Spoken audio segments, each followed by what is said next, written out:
오늘은 뭐 따로 리뷰용 가위가 필요 없을 것 같군요. 상남자니까요.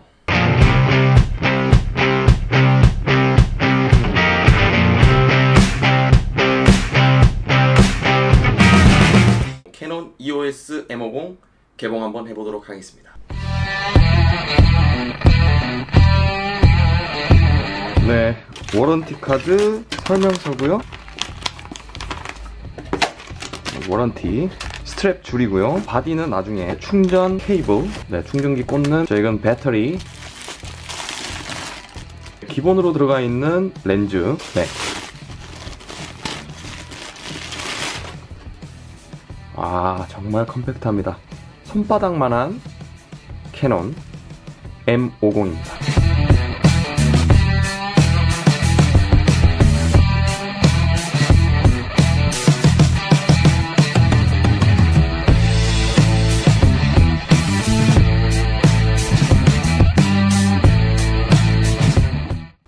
이렇게 수입을 할 수 있고요. 한 손으로 잡고 쉽게 이렇게 조작이 가능할 수 있도록 가벼운 미러리스 카메라입니다. 네, 제가 가지고 있는 소니 미러리스와 비교해봐도 조금 더 작은 모습을 볼 수가 있습니다. 오늘은 캐논 EOS M50을 개봉 한번 해왔습니다. 그리고 여행용 또는 브이로그용으로 어떤 카메라가 적합할지 주변에서 많은 지인분들이 이렇게 저한테 질문을 많이 해옵니다. 브이로그용으로 많이 사용되고 있는, 어떻게 보면 양대 산맥이죠. 제가 가지고 있는 캐논의 G7X 마크2와 M50에 대해서 한번 얘기를 나눠보도록 하겠습니다. 자, 먼저 크기는요, 이거는 똑딱이고 이거는 미러리스입니다. 미러리스임에도 불구하고 크기가 컴팩트하게 정말 잘 빠진 카메라인 것 같습니다. 그리고 이거는 이제 하이엔드 카메라라 렌즈가 따로 교환이 불가능하지만 M50 같은 경우는 렌즈 교환이 가능하다는 점에서 관광용 렌즈를 사용하면 브이로그용으로도 아주 적합한 카메라인 것 같습니다. 네, 여기서 말하는 광각이란 와이드 앵글 렌즈인데요, 같은 거리에서 찍어도 광각 렌즈를 이용하면 뒤쪽에 있는 배경이 더 많이 나올 수 있습니다. 우선은 브이로그라든지 여행 영상을 찍기 위해서는, 자신의 얼굴을 이렇게 찍기 위해서는 좀 봐야 되죠. 어떻게 나오는지 봐야 되는데, 이 G7X 마크2 같은 경우는 이런 식으로 액정을 보면서 찍을 수가 있습니다. 이 M50은 한번 펼쳐서 돌리면 이렇게 보면서 찍을 수가 있죠. 액정을 보면서 찍을 수 있고, 둘 다 스크린은 터치가 가능합니다. 네, 이 G7X 마크2는 4K 영상 촬영이 불가능하고 Full HD급으로 촬영이 가능합니다. 대신에 이 EOS M50은 4K 촬영이 가능한데요, 이 4K 촬영이지만 단점이 있습니다. 4K 촬영 시에는 화각 자체가 크롭이 됩니다.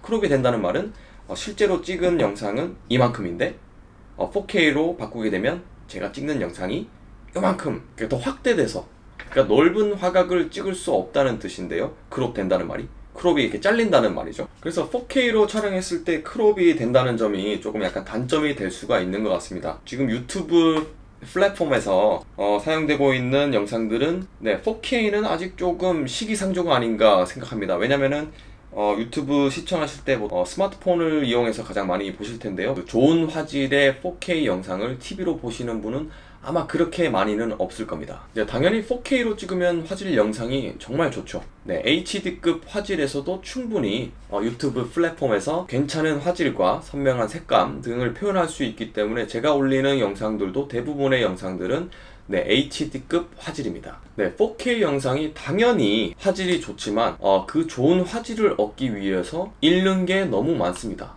예를 들면 4K로 촬영을 하게 되면은 그 용량도 엄청 많이 잡아먹고요. 제가 쓰고 있는 이 소니 알파 6500 카메라 같은 경우도 4K로 촬영을 하게 되면 발열 현상이 나타나고요, 카메라가 쉽게 뜨거워지고, 그에 따라서 배터리도 정말 빠르게 따릅니다. 그래서 제가 4K로 촬영을 하게 되면 배터리를 3개는 꼭 챙기고 다녀야지 촬영을 할 수가 있습니다. 그만큼 4K 영상이 용량도 많이 차지하고, 그리고 편집을 사용했을 때 불러오는데 시간도 많이 걸리고, 그리고 나서 업로드 할 때도 용량 자체가 크기 때문에 올리는 시간도 정말 오래 걸립니다. 4K가 잡아먹는 용량이 어마어마합니다. 그래서 여러분들이 여행 영상이나 브이로그 영상을 찍을 때 굳이 4K로 촬영을 하지 않으셔도 HD급 화질에서도 충분히 여러분의 여행 분위기, 여행 동영상을 멋지게 만들어낼 수 있기 때문에 그 점 감안하셔가지고 사용하시면 될 것 같고, 저는 4K 촬영보다는 그냥 용량도 덜 잡아먹고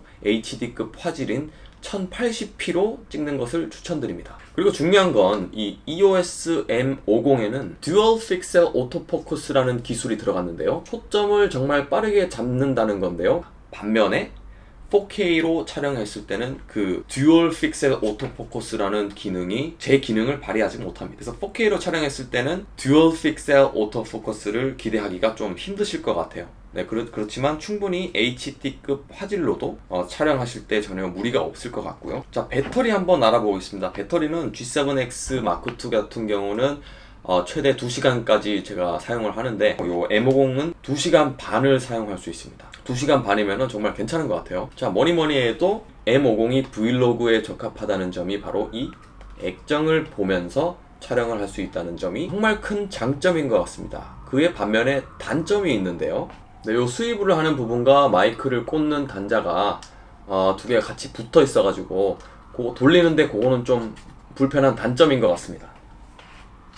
가격은요, 이 바디만 했을 때 원래 가격은 호주 돈으로 999불 해서 약 80만원 정도인데요, 테드 카메라에서 20% 세일해가지고 현재는 지금 호주 돈으로 약 800불 정도 합니다. 800불이면 정말 괜찮은 가격이죠. 이 마이크 소켓이 있다는 것 자체만으로도 정말 괜찮은 제품인 것 같습니다. 왜냐면은 이 G7X Mark II 같은 경우는 마이크를 꽂는 단자가 없어서, 제가 얼마 전에 찍었었던 하이퍼랩스 영상에서 바람이 너무 많이 불어가지고 제 목소리가 똑바로 입력이 안 돼서 멀리서 찍으면은 따로 집에 와서 더빙을 했어야 됐거든요. 요거는 이제 마이크를 꽂는 단자가 있기 때문에 마이크와 같이 활용해서 사용하실 수 있다는 점이 정말 큰 장점인 것 같습니다. 저는 개인적으로 이 G7X Mark II를 사용하면서 정말 만족스럽게 사용을 하고 있고, 그리고 개봉기 할 때 항상 위쪽에서 아래쪽으로 내려 찍는 그런 포커스를 잡는다든지, 가까이에서 찍는 영상들은 모두 이 G7X Mark II로 이용을 하고 있습니다. 그리고 많은 뷰티 유튜버들이 이 카메라를 사용하고 있는데요,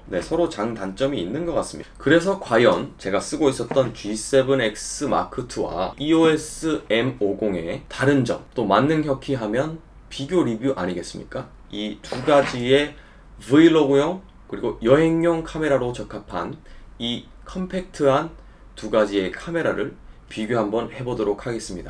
다음에 올라올 영상 기대해 주시고, 저는 만능혁키였습니다. 감사합니다. 설명을 많이 했더만 목이 마르구만.